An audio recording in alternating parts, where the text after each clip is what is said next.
Assalamualaikum warahmatullahi taala wabarakatuh. Hi friends, welcome to my channel. இதான் என்னோட first video, so keep support me and subscribe for me. இது TNPSC எக்ஸாம்க்கு முதல் நாள் எடுத்த வீடியோ. ஜஸ்ட் ஃப்ரெஷ் ஏர்ல தமிழ் தான் படிச்சுட்டு இருந்தேன். அப்புறமா கொஞ்ச நேரம் before going to sleep Tamil தேவிரா புக் தான் கோத்ரூ பண்ணிட்டு இருந்தேன். இது கண்டென்ட் வைஸ் தமிழ் நீட்டாக ஸ்ப்ளிட் பண்ணி கொடுத்துருப்பாங்க. இப்போ நியூ எடிஷன் 2021, என்கிட்ட 2016 எடிஷன் தான் இருக்குது. பட் ரொம்ப யூஸ்ஃபுல்லாக இருக்கும். போன குரூப் 4 எக்ஸாம்லையும் இதிலிருந்து சம் கொஸ்டின்ஸ் கேட்டிருந்தாங்க. சம் அகடமிக்ஸ் இந்த புக்ஸையும் டிஎன்பிஎஸ்சிக்கு ப்ரிஃபர் பண்ணுவாங்க. அண்ட் நெக்ஸ்ட் டே மார்னிங் ஒரு 6:30க்கெல்லாம் எக்ஸாமுக்கு கிளம்ப ஆரம்பிச்சிட்டேன். எனக்கு போட்டிருந்த சென்டர் ரொம்ப தூரமாக தான் இருந்தது. கொஞ்சம் கேரிங் திங்ஸ் எல்லாமே எடுத்து வச்சுட்டு இருந்தேன். Hall tickets, Aadhaar ID original and xerox. இப்போ டிஎன்பிஎஸ்சி எக்ஸாம் எல்லா இடத்துலையுமே only black ball point pen மட்டும்தான் யூஸ் பண்ணணும். எங்கேயும் ப்ளூ பென் யூஸ் பண்ணக்கூடாது.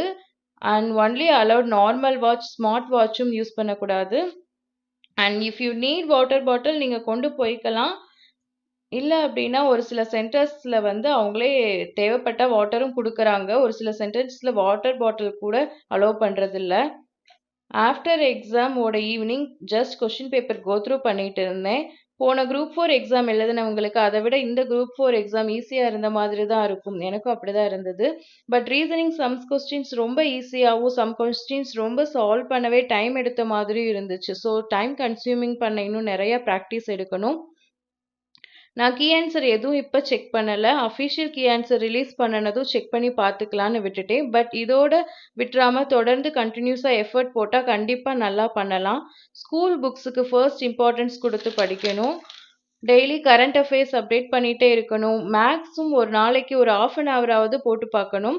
ஒரு சப்ஜெக்ட்டுக்கு மட்டும் இம்பார்ட்டன்ஸ் கொடுக்காம டெய்லி தமிழ், ஜிஎஸ், மேக்ஸ்க்குன்னு ஈக்குவல் இம்பார்ட்டன்ஸ் கொடுக்கணும். நமக்கு கிடைக்கிற நேரத்தை கரெக்டாக ஸ்டடி பிளான் போட்டு கொஞ்ச நேரம் படித்தாலும் ரொம்ப யூஸ்ஃபுல்லாக படிக்கணும். இனி வர வீடியோஸில் ஸ்டடி பிளானும் அப்லோட் பண்ணுறேன். அதுக்கப்புறமா கொஞ்சம் ஹவுஸ் ஹோல்ட் ஒர்க்ஸ்லாம் இருந்துச்சு. அதை முடிச்சுட்டு குழந்தைங்க கூட கொஞ்சம் நேரம் டைம் ஸ்பெண்ட் பண்ணிட்டு இருந்தேன். அதுக்கப்புறமா கொஞ்சம் நேரம் ஈவினிங் வியூஸும் ரொம்ப அழகாக இருந்துச்சு. அதை கொஞ்சம் நேரம் பார்த்துட்டு இருந்தேன். சன்செட் மறைஞ்ச கொஞ்ச நேரத்திலேயே சேம் டைம் மூணும் தெரிய ஆரம்பிச்சிருச்சு. ஸோ பார்க்கவே ரொம்ப அழகாக இருந்தது. குரூப் 4 எக்ஸாமில் போன குரூப் 4 எக்ஸாமில் இருந்த ஃபீல் கொஞ்சம் இந்த எக்ஸாம்லையும் எனக்கு இருந்துச்சு. ஸோ என்னோட டார்கெட் நெக்ஸ்ட் குரூப் 4 எக்ஸாம் 2026 தான். ஸோ இப்போ இருந்து கொஞ்சம் கொஞ்சமாக சின்சியராக படித்தா நெக்ஸ்ட் குரூப் 4ல் கண்டிப்பாக நல்லா பண்ணலாம். So try and try again, you will succeed at last. Thank you for watching. Video பிடிச்சிருந்தா லைக் பண்ணுங்க, கமெண்ட் பண்ணுங்க and subscribe for my channel.